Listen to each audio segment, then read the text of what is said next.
What's up guys? In this tutorial, I will show you how to redeem an Amazon gift card.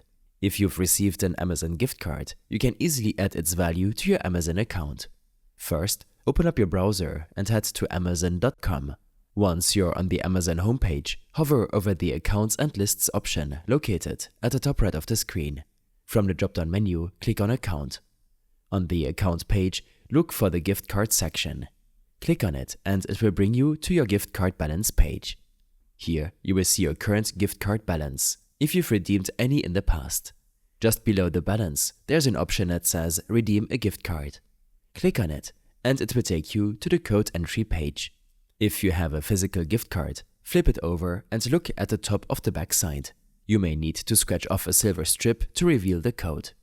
If you've received a digital card, the code will be provided in the email or message. Enter the code in the field and hit Apply to your balance. Once the code is accepted, the amount will be added to your Amazon gift card balance.